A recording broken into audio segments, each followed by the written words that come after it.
जय हिंद दोस्तों, आपका स्वागत है आपके अपने channel MSF army news and history पर। आज आपको बहुत ही दुख के साथ बताना पड़ रहा है कि उत्तर प्रदेश के कानपुर जिले के शिवराजपुर के दुर्गापुर गांव निवासी पवन यादव शहीद हो गए। हवलदार पवन यादव सन 2009 में भारतीय सेना में भर्ती हुए थे। भर्ती होने के बाद कुमाऊं रेजिमेंटल सेंटर में अपनी ट्रेनिंग पूरी की। ट्रेनिंग पूरी करने के बाद कुमाऊं रेजिमेंट में अपनी सेवाएं दे रहे थे। हाल फिलहाल उनकी पोस्टिंग 13 राष्ट्रीय राइफल जम्मू कश्मीर के बांदीपुरा में थी, जहां पर वो अपने कर्तव्य का निर्वहन कर रहे थे। शहीद पवन यादव के परिवार में उनके पिता सत्येंद्र यादव, मां गोमती, भाई पारस और नीलेंद्र यादव हैं।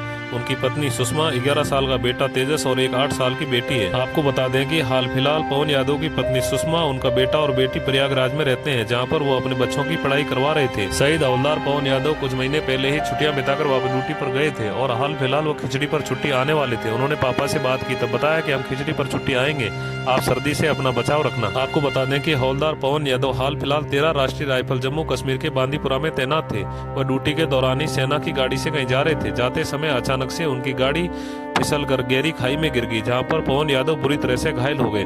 आसपास के साथियों ने उन्हें तुरंत ही मिलिट्री हॉस्पिटल में भर्ती करवाया, जहां पर उन्होंने इलाज के दौरान दम तोड़ दिया और देश के लिए शहीद हो गए। जैसे ही परिजनों को पवन यादव के शहीद होने की खबर मिली तो उनके माता पिता, भाई और पत्नी, बच्चों का रो रो कर बुरा हाल हो रहा था। आपको बता दें कि शहीद पवन यादव का पार्थिव देह शरीर श्रीनगर से सेना के स्पेशल वाहन से लाया गया। उसके बाद सेना के फूलों से सजे सैन्य वाहन से पार्थिव देह शरीर को उनके पैतृक गाँव दुर्गापुर लाया गया।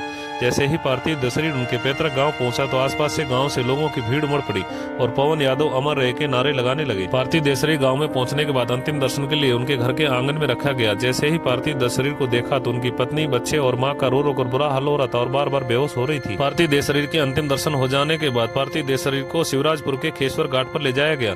गाँव के युवाओं ने खेश्वर घाट तक तिरंगा यात्रा निकालकर अंतिम यात्रा निकाली। मोक्ष धाम ले जाने के बाद सैन्य टुकड़ी द्वारा गार्ड ऑफ ऑनर देकर श्रद्धांजलि दी गई और सैन्य सम्मान के साथ अंतिम संस्कार किया गया, जहां पर उनके भाई और बेटे तेजस ने मुखाग्नि दी और हमेशा हमेशा के लिए 5 तत्व में विलीन हो गए। हम सलूट करते हैं, नमन करते हैं देश के ऐसे वीर जवान को जो देश की सेवा करते करते अपने प्राण न्यौछावर कर देते हैं। जय हिंद।